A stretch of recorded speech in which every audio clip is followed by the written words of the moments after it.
चिराग, मेरा सवाल ये है कि आप प्रेस कॉन्फ्रेंस की शुरुआत में आपने 15 साल पहले की बात कही थी और आपने कहा कि मेरा ये सवाल है कि जिस 15 साल को लेकर तेजस्वी यादव खुद माफ़ी मांगते हैं, जिस 15 साल की वजह से लालू यादव वापस से सत्ता में नहीं आ पाए, इतनी आसानी से आप उस 15 साल को भुलाने की बात कैसे करें? मैं भुलाने की बात नहीं कर रहा। तेजस्वी का काम आसान तो नहीं कर रहे? पता नहीं, यही तो दूसरा पूरक प्रश्न यही था कि कहीं मैं तेजस्वी का काम मुश्किल तो नहीं कर रहा हूँ विपक्षी जगह लेके। बहरहाल मैं ना किसी का काम आसान कर रहा हूँ, ना मैं किसी का काम मुश्किल कर रहा हूँ।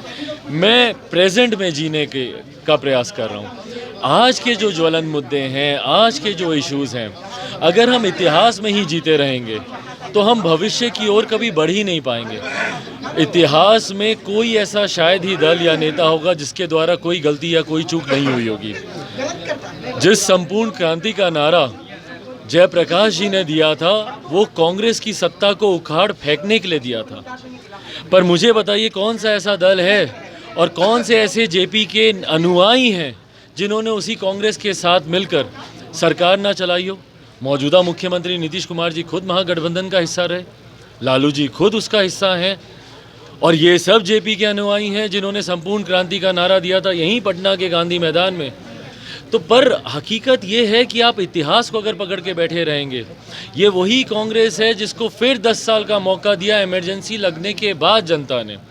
तो एक युग बीत जाता है 12 सालों में, तो ज़रूरी है इतिहास की बातों को से सीख लेकर उसको वहीं पर छोड़ें। लालू जी का राज अगर बहुत बुरा था, अगर उसमें बहुत चीज़ें, आपने क्या बेहतर कर दिया? आप उनके अपराध को याद दिलाते हैं मुख्यमंत्री नीतीश कुमार जी। आपके काल में अपराध बेहतर कैसे हुआ? उस समय में आप बेटी बहू बेटियों की इज्जत लूटी जाती थी, आप कहते हैं, आपके काल में वो चीज़ें कैसे बेहतर हुई? लालू जी के वक्त रोज़गार नहीं था, गरीबी बहुत ज़्यादा थी, आपके वक्त ये चीज़ें बेहतर कैसे हुई? तो अगर बेहतर नहीं हुई तो फिर आप में और उनमें फ़र्क क्या है? तो फिर आप वो काल याद दिलाकर अपने काल को कैसे बेहतर बता रहे हैं? जबकि हकीकत में अगर आप मुझसे पूछें, मैं राजनीतिक बयानबाजी नहीं कर रहा, पर मुझे लगता है उससे बदतर काल में हम लोग आज जी रहे हैं। एक अपनी बड़ी माँ से मिलने जा रहे हैं आप? जी बिल्कुल, उनका आशीर्वाद लेने जा रहा हूँ। परिवार के कई सदस्यों से मैं मिलने जा रहा हूँ। इस बीच में मेरी बुआ के यहाँ जा रहा हूँ, खैरता में रहती हैं। शहर बनी अपने पैतृक गांव जा रहा हूँ। मेरी बुआ के बेटे बेटियाँ, इस बार परिवार के कई सदस्य। राज भी कल उनसे मिलने गए थे, क्या लगता है पारिवारिक रिश्ते और बेहतर होंगे आने वाले समय में?